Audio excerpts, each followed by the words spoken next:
Good morning everyone, welcome to civil services study. ये practice set number 384 पर आ जाइए। UP PCS के लिए फोकस करेंगे हम इसमें इंपॉर्टेंट करंट अफेयर्स के प्रश्नों पर।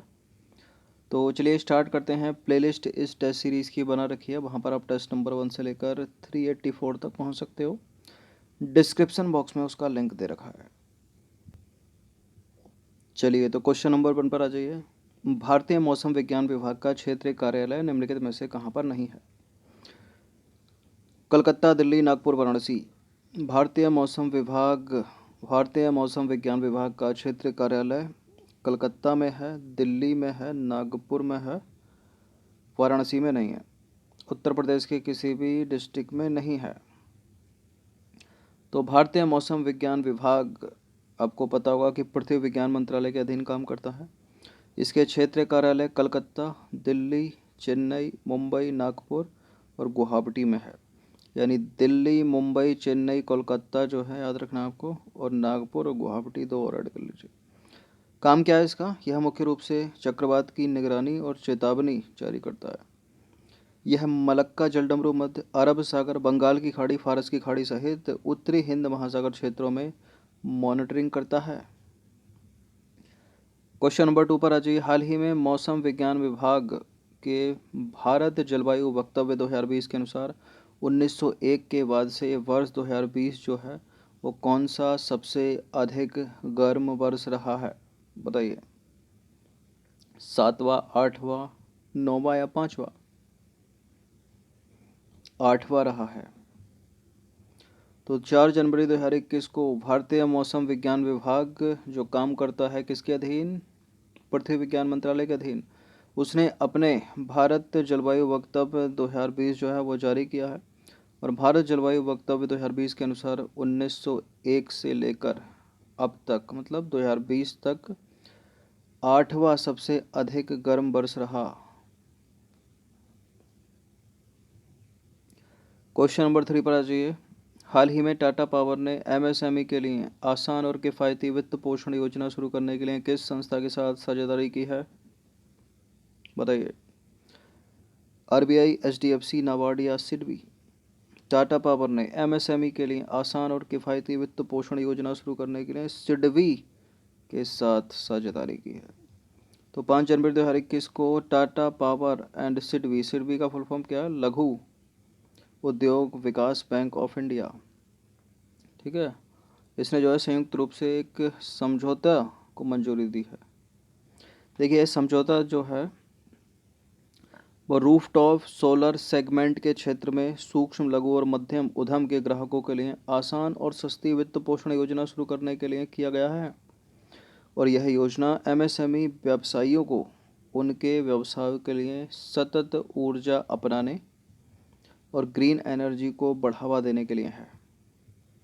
क्वेश्चन नंबर 4 पर आ जाइए। हाल ही में चर्चा में रही एक पुस्तक है, क्या नाम है उसका?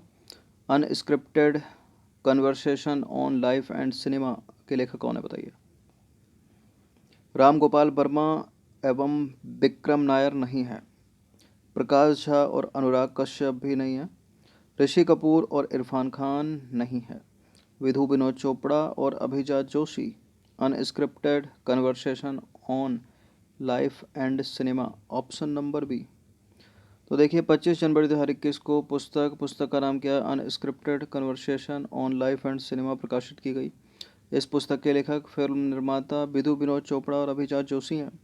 इस पुस्तक में लेखक ने अपने जीवन और सिनेमा की लंबी यात्रा का उल्लेख किया है। इसमें उन्होंने लंबी यात्रा में, ठीक है, अपने सहयोगी एवं पटकथा लेखक अभिजात जोशी के साथ अपने अभी तक के अनुभव को साझा किया है। देखिए कश्मीर के एक छोटे से मोहल्ले वजीरबाग के रहने वाले हैं विधु विनोद चोपड़ा। इन्होंने अपने 30 वर्ष के फिल्मी करियर में मुन्ना भाई एमबीबीएस, लगे रहो मुन्ना भाई, 3 इडियट्स, पीके और संजू जैसी हिट फिल्में दी हैं। ये ऑल टाइम ब्लॉकबस्टर हैं बॉक्स ऑफिस पर, ठीक है। एक होती है हिट, एक होती है सुपर हिट। ब्लॉकबस्टर एक रहती है ऑल टाइम ब्लॉकबस्टर, मतलब कभी भी देखो तो आनंद ही आनंद। क्वेश्चन नंबर 5 पर आ जाइए। 5 जनवरी 2021 को किस राज्य सरकार द्वारा हृदय में छेद के साथ जन्म लेने वाले बच्चों के लिए निःशुल्क उपचार की व्यवस्था उपलब्ध कराने हेतु एक नई योजना बाल हृदय योजना शुरू की है और बहुत बड़ा इनिशिएटिव है ये उस राज्य की सरकार का। किसने उठाया है ये बीड़ा? हरियाणा, उत्तर प्रदेश, केरल, बिहार। हरियाणा नहीं है, केरल नहीं है, यूपीए या बिहार में से एक है, बताइए कौन सा है? बिहार की सरकार ने। तो 5 जनवरी 2021 को बिहार मंत्रिमंडल ने एक नई योजना शुरू की। उस योजना का नाम है बाल हृदय योजना।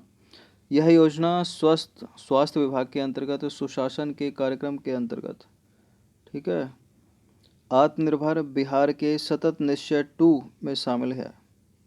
देखिए, सबके लिए अतिरिक्त स्वास्थ्य सुविधाओं के अंतर्गत हृदय में छेद के साथ जन्मे बच्चों के लिए निःशुल्क उपचार की व्यवस्था इस योजना के तहत राज्य सरकार प्रदान करेगी। किस राज्य की सरकार? बिहार की सरकार। क्वेश्चन नंबर 6 पर आ जाइए। 4 जनवरी 2021 को न्यायमूर्ति पंकज मित्तल ने किस उच्च न्यायालय के मुख्य न्यायाधीश के रूप में शपथ ग्रहण किया है? यह है पंकज मित्तल, बताइए। जम्मू कश्मीर उच्च न्यायालय, ऑप्शन नंबर ए। तो 4 जनवरी 2021 को न्यायमूर्ति पंकज मित्तल ने केंद्र शासित प्रदेश जम्मू कश्मीर और लद्दाख के साझा न्यायालय जम्मू कश्मीर उच्च न्यायालय के मुख्य न्यायाधीश के रूप में पदभार ग्रहण किया है। 2 यूटी नए बनाए गए ये, ठीक है, इसलिए इम्पोर्टेंट है नाम पंकज मित्तल का। अब जम्मू कश्मीर के उपराज्यपाल कौन है? मनोज सिन्हा। मनोज सिन्हा ने इनको पद की शपथ दिलाई है। इस पद पर इन्होंने न्यायमूर्ति गीता मित्तल का स्थान लिया है, न्यायमूर्ति पंकज मित्तल ने। क्वेश्चन नंबर 7 पर आ जाइए। किसानों की आय को बढ़ाने के लिए और नई तकनीकी एवं सरकारी योजनाओं की जानकारी उन तक पहुंचाने के लिए किस राज्य के मुख्यमंत्री ने किसान कल्याण योजना शुरू की है? ये प्रश्न इम्पोर्टेंट है क्योंकि इसका उत्तर वही है जिस प्रदेश की ये परीक्षा होने वाली है, मतलब उत्तर प्रदेश। तो 6 जनवरी 2021 को उत्तर प्रदेश के मुख्यमंत्री योगी आदित्यनाथ ने किसान कल्याण योजना का शुभारंभ किया। इस कार्यक्रम की शुरुआत उन्होंने सरोजनी नगर ब्लॉक के दादूपुर गांव से की, ठीक है। इस कार्यक्रम का उद्देश्य क्या है? किसानों की आय को बढ़ाना और नई तकनीकी एवं सरकारी योजनाओं की जानकारी उन तक पहुंचाना। इस कार्यक्रम के अंतर्गत प्रदेश के प्रत्येक विकास खंड एवं कृषि व किसान कल्याण केंद्रित कार्यक्रम आयोजित किए जाएंगे, ठीक है। फिर से पढ़ देते हैं लाइन। इस कार्यक्रम के अंतर्गत उत्तर प्रदेश के प्रत्येक विकास खंड पर कृषि एवं किसान कल्याण केंद्रित कार्यक्रम आयोजित किए जाएंगे। देखिए, इस अभियान के अंतर्गत कृषि आधारित गतिविधियों जैसे कि पशुपालन, बागवानी, गन्ना आदि कृषि आधारित उद्योग जो है शामिल किए गए हैं। नेक्स्ट क्वेश्चन पर आ जाइए। क्वेश्चन नंबर 8 है। निम्नलिखित कथनों पर विचार करेंगे। 2 स्टेटमेंट है यहाँ पर, बताना कि कौन सा करेक्ट होगा। 10 जनवरी को संपूर्ण विश्व में विश्व हिंदी दिवस मनाया जाता है और वर्ष 2021 में मनाए गए विश्व हिंदी दिवस की थीम विश्व में हिंदी के प्रचार प्रसार के लिए जागरूकता पैदा करना तथा हिंदी को अंतर्राष्ट्रीय भाषा के रूप में मान्यता दिलाना है। बताइए कौन सा करेक्ट है। देखिए, विश्व में हिंदी के प्रचार प्रसार के लिए जागरूकता पैदा करना तथा हिंदी को अंतर्राष्ट्रीय भाषा के रूप में मान्यता दिलाना, ये इसका उद्देश्य है। हिंदी दिवस का थीम नहीं है 2021 की। गलत है दूसरा स्टेटमेंट।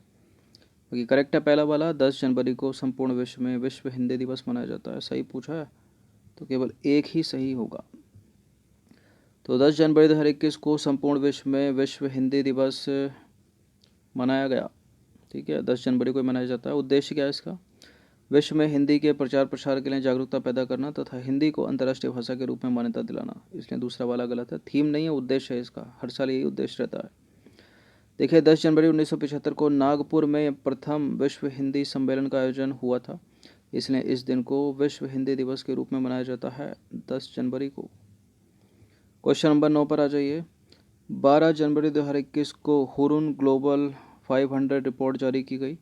इस रिपोर्ट में विश्व की शीर्ष 500 निजी कंपनियों को कुल संपत्ति के आधार पर रैंक प्रदान की गई है। अब आपको बताना है कि इस रिपोर्ट में निम्नलिखित में से कौन सी कंपनी शीर्ष स्थान पर है। कौन सी कंपनी ने शीर्ष स्थान प्राप्त किया? कौन कौन सी कंपनी है? Apple, Microsoft, Amazon, Samsung. क्या लगता है कौन सी टॉप पर हो सकती है? इसकी टक्कर है कहीं? एप्पल है इसका उत्तर, दूसरे पर माइक्रोसॉफ्ट, तीसरे पर अमेजन। तो 12 जनवरी 2021 को हुरुन ग्लोबल 500 रिपोर्ट जारी की गई। यह रिपोर्ट कहती है क्या विश्व की जो शीर्ष 500 निजी कंपनियां हैं उनको कुल संपत्ति के आधार पर हम रैंक प्रदान करेंगे, और हमने जो रैंक प्रदान की है उसमें शीर्ष पर या टॉप पर है एप्पल कंपनी। एप्पल कंपनी की कुल संपत्ति है 2.1 ट्रिलियन यूएस डॉलर। ठीक है, इस रिपोर्ट के अनुसार एप्पल कंपनी के बाद माइक्रोसॉफ्ट दूसरे स्थान पर है और अमेज़न है तीसरे स्थान पर। ठीक है, एक ट्रेंड भी बन गया आजकल एप्पल के प्रोडक्ट खरीदने का। ठीक है, लॉन्च होने से पहले ही बुकिंग हो जाती है। टिकटॉक गया, हज़ारों लाखों यूज़र थे, एप्पल एप्पल एप्पल। ठीक है, और इंस्टा पर भी यही चल रहा है, क्योंकि स्टेबलाइजेशन बहुत ही अच्छा है एप्पल का वीडियो का। चलिए, वो फीचर तो है ही, सिक्योरिटी भी है। क्वेश्चन नंबर 10 पर आ जाइए। 850 मेगावाट की क्षमता वाली रतले पनबिजली परियोजना समाचारों में रही, और ये जम्मू कश्मीर के किश्तवाड़ डिस्ट्रिक्ट में है। अब आपको बताना है किस नदी पर निर्मित की जा रही है ये रतले पनबिजली परियोजना। जम्मू कश्मीर के किश्तवाड़ डिस्ट्रिक्ट में किस नदी पर निर्मित की जा रही है, बताइए। सतलज, झेलम, रावी या चिनाब? एलिमिनेट करें, रावी काट दिया, बताइए क्या है। झेलम एलिमिनेट कर दिया, बताइए क्या है। चिनाब नदी है। तो 20 जनवरी 2021 को केंद्रीय मंत्रिमंडल द्वारा रतले पनबिजली परियोजना के लिए 5,281.94 करोड़ रुपए के निवेश हेतु मंजूरी प्रदान की गई। 850 मेगावाट की क्षमता वाली यह पनबिजली परियोजना जम्मू कश्मीर के किश्तवाड़ डिस्ट्रिक्ट में चिनाब नदी पर निर्मित की जा रही है। देखिए, यह निवेश राष्ट्रीय जल विद्युत निगम और जम्मू कश्मीर राज्य विद्युत विकास निगम लिमिटेड के संयुक्त उद्यम द्वारा किया जा रहा है। इस संयुक्त उद्यम में राष्ट्रीय जल विद्युत निगम की 51% की और राज्य विद्युत विकास लिमिटेड की 49% की हिस्सेदारी है। ठीक है, राष्ट्रीय जल विद्युत निगम 51% सरकार का और जम्मू कश्मीर 49%। क्वेश्चन नंबर 11 पर आ जाइए। 20 जनवरी 2021 को भारत ने निम्नलिखित में से किस देश के मध्य सौर ऊर्जा के क्षेत्र में सहयोग हेतु समझौता ज्ञापन पर हस्ताक्षर किए हैं? कौन सा तान है वो है उज्बेकिस्तान, ऑप्शन नंबर ए। तो 20 जनवरी 2021 को केंद्रीय मंत्रिमंडल को भारत और उज्बेकिस्तान के मध्य सौर ऊर्जा के क्षेत्र में सहयोग हेतु समझौता ज्ञापन पर हस्ताक्षर किए जाने के बारे में जानकारी प्रदान की गई। ठीक है, देखिए, यह जो समझौता ज्ञापन है इस समझौता ज्ञापन के तहत कार्य का मुख्य क्षेत्र राष्ट्रीय सौर ऊर्जा संस्थान, नवीन एवं नवीकरणीय ऊर्जा मंत्रालय, भारत तथा अंतर्राष्ट्रीय सौर ऊर्जा संस्थान उज्बेकिस्तान के बीच परस्पर पहचान किए गए सोलर फोटोवोल्टिक, भंडारण प्रौद्योगिकी और प्रौद्योगिकी का हस्तांतरण क्षेत्रों में अनुसंधान, प्रदर्शन, पायलट परियोजनाओं की पहचान करना है। ठीक है, तो भारत और उज्बेकिस्तान का नाम याद रखना। क्वेश्चन नंबर 12 पर आ जाइए। जनवरी 2021 में रक्षा मंत्रालय द्वारा किस रक्षा उपकरण निर्माता कंपनी को 758 करोड़ रुपए मूल्य के उच्च गतिशीलता वाहनों की आपूर्ति के लिए आदेश दिया गया है? बताइए, कौन बनाएगी, कौन सी कंपनी है वो जो 758 करोड़ रुपए मूल्य के उच्च गतिशीलता वाहनों को बनाएगी भारतीय सेना के लिए?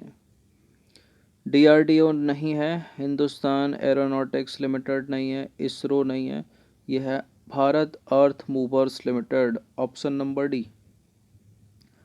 तो जनवरी 2021 में रक्षा मंत्रालय द्वारा भारत अर्थ मूवर्स लिमिटेड नामक रक्षा उपकरण निर्माता कंपनी को भारतीय सेना हेतु उच्च गतिशीलता वाहनों की आपूर्ति के लिए आदेश दिया गया है। देखिए, भारतीय सेना हेतु उच्च गतिशीलता वाहनों यानी हाई मोबिलिटी व्हीकल की लागत अनुमानतः 758 करोड़ है। ये जो Bharat earth movers limited company है, ये रक्षा मंत्रालय के अंतर्गत शेड्यूल 1 में शामिल एक रक्षा उपकरण निर्माता कंपनी है। इसके अतिरिक्त यह बिजली, खनन एवं बुनियादी ढांचे जैसे क्षेत्रों में भी सम्मिलित है। भारत अर्थ मूवर्स हाल ही में अपने विस्फोट के कारण समाचारों में रहा माउंट मेरापी ज्वालामुखी किस देश में स्थित है? इंपॉर्टेंट है प्रश्न। माउंट मेरापी, माउंट सेमरू, एक था सेंगे, कुछ भी पूछा जा सकता है। सेंगे था इक्वाडोर में। ठीक है, राख के बादल छा गए थे आकाश में, और यह है इंडोनेशिया में, ऑप्शन नंबर डी है इसका आंसर। तो 27 जनवरी 2021 को इंडोनेशिया में स्थित ज्वालामुखी माउंट मेरापी में विस्फोट हुआ। यह ज्वालामुखी जो है लगभग 2900 मीटर की ऊंचाई पर स्थित है। इंडोनेशिया के घनी आबादी वाले द्वीप जावा और वहाँ के प्राचीन शहर योग्याकार्ट के पास यह ज्वालामुखी स्थित है। देखिए, माउंट मेरापी इंडोनेशिया में स्थित दर्जनों ज्वालामुखियों में से एक है और विगत कुछ वर्षों से इसमें लगातार विस्फोट हो रहे हैं। वर्ष 2010 में इस ज्वालामुखी में हुए विस्फोट के कारण 347 लोगों की मृत्यु हो गई थी। इंडोनेशिया में क्यों आते हैं इतने भूकंप? क्योंकि इंडोनेशिया रिंग ऑफ फायर या प्रशांत महासागरीय मेखला में स्थित है, जिसके कारण यहाँ कई एक्टिव वॉल्केनो पाए जाते हैं, यानी सक्रिय ज्वालामुखी पाए जाते हैं, और यह क्षेत्र भूकंप प्रवण क्षेत्र के अंतर्गत आता है। ठीक है। देखिए, इससे पहले इंडोनेशिया के जावा द्वीप पर स्थित माउंट सेमरू में भी विस्फोट हुआ था। तो माउंट सेमरू, माउंट मेरापी कहाँ के ज्वालामुखी हैं? ये हैं इंडोनेशिया के। और कैसे ज्वालामुखी हैं ये? अगर पूछ लिया जाए तो मृत, सक्रिय या प्रसुप्त सुप्त, तो ये सक्रिय ज्वालामुखी हैं, मतलब एक्टिव वोल्केनो है। क्वेश्चन नंबर 14 पर आ जाइए। आरबीआई ने एक innovation sandbox web portal launch किया है जो फिनटेक फर्मों एवं व्यक्तियों को अपने अनुप्रयोगों का ऑफलाइन परीक्षण करने में सक्षम बनाता है। देखिए, इनोवेशन सैंडबॉक्स वेब पोर्टल एक वर्क फेलो आधारित प्लेटफॉर्म है जहां आवेदक एप्लीकेशन, प्रोग्रामिंग इंटरफेस और स्टॉक एक्सचेंजों के परीक्षण डेटा का उपयोग करने में सक्षम होंगे। दूसरा वाला करेक्ट है, पहला भी करेक्ट हो जाता, लेकिन गलत है। क्यों गलत है? आरबीआई ने नहीं, बॉम्बे स्टॉक एक्सचेंज ने। ठीक है, बॉम्बे स्टॉक एक्सचेंज ने इनोवेशन सैंडबॉक्स। तो गलत ढूंढना अपने को, तो पहला वाला गलत है, दूसरा वाला सही है। तो जनवरी 2021 में इनोवेशन सैंडबॉक्स वेब पोर्टल को बॉम्बे स्टॉक एक्सचेंज के द्वारा, न कि आरबीआई के द्वारा, ठीक है, भारतीय प्रतिभूति एवं विनिमय बोर्ड के दिशा निर्देशों के अनुसार स्थापित किया गया है। इनोवेशन सैंडबॉक्स वेब पोर्टल एक वर्क फेलो आधारित प्लेटफॉर्म है जहां आवेदक एप्लीकेशन, प्रोग्रामिंग इंटरफेस, स्टॉक एक्सचेंजों के परीक्षण डेटा, डिपॉजिटरी और योग्य रजिस्ट्रार तथा शेयर ट्रांसफ़र एजेंटों आदि का उपयोग करने में सक्षम होंगे। देखिए, इस सुविधा का उपयोग करने वाले आवेदक अपने सुझाव, ठीक है, यानी उनके प्रपोजल के साथ इस वेब पोर्टल पर अपना आवेदन जो है वो जमा कर सकते हैं। अगर हम बात बॉम्बे स्टॉक एक्सचेंज की करें तो न केवल भारत बल्कि एशिया का सबसे पुराना स्टॉक एक्सचेंज है, जिसकी स्थापना हुई थी 1875 में। क्वेश्चन नंबर 15 पर आ जाइए। अंतिम प्रश्न है ये। हाल ही में समाचारों में रहे हैं दो शब्द, पीपल्स क्लाइमेट वोट रिजल्ट और मिशन 1.5 अभियान। निम्नलिखित में से किससे संबंधित है, बताइए। पीपल्स क्लाइमेट वोट रिजल्ट और मिशन 1.5 अभियान एलिमिनेट करें। अंतरिक्ष में इकट्ठा होते जा रहे इलेक्ट्रॉनिक कचरे से संबंधित नहीं है। जनजातीय क्षेत्रों में होने वाले संक्रामक रोगों की रोकथाम से संबंधित नहीं है। जलवायु परिवर्तन से संबंधित हैं। ठीक है, ऑप्शन नंबर बी। तो 27 जनवरी 2021 को जलवायु परिवर्तन पर लोगों के विचारों को जानने हेतु विश्व का सबसे बड़ा सर्वेक्षण पीपल्स क्लाइमेट वोट रिजल्ट को प्रकाशित किया गया। इस सर्वेक्षण में विश्व के 50 देशों की 56% जनसंख्या ने प्रतिभाग किया। ठीक है, और जनमत प्रश्नों को 17 भाषाओं में मोबाइल गेम्स ऐप के विज्ञापन के माध्यम से लोगों तक पहुंचाया गया। संयुक्त राष्ट्र विकास कार्यक्रम द्वारा वर्ष 2020 में शुरू किए गए मिशन 1.5 अभियान के लिए पीपल्स क्लाइमेट वोट एक आधार स्तंभ है, जिससे जलवायु परिवर्तन से निजात पाने हेतु लोगों को शिक्षित करने और जैसा कि वे सरकारों से इस समस्या के निपटान हेतु कार्रवाई चाहते हैं उसके बारे में जानने का एक सशक्त माध्यम है। इस तरह के प्रश्नों को यूपीएससी बड़ा पूछती है। ठीक है, कि समाचारों में रहा मिशन 1.5 और पीपल्स क्लाइमेट वोट अभियान किससे संबंधित है। ठीक है, एक पैरा पड़ेगी किसी भी करंट का और उठा के डाल देगी। जलवायु परिवर्तन, मिशन 1.5 अभियान और पीपल्स क्लाइमेट वोट। तो 15 प्रश्न थे ये करंट से रिलेटेड। इनकी प्रैक्टिस एक बार कर लीजिएगा। धन्यवाद।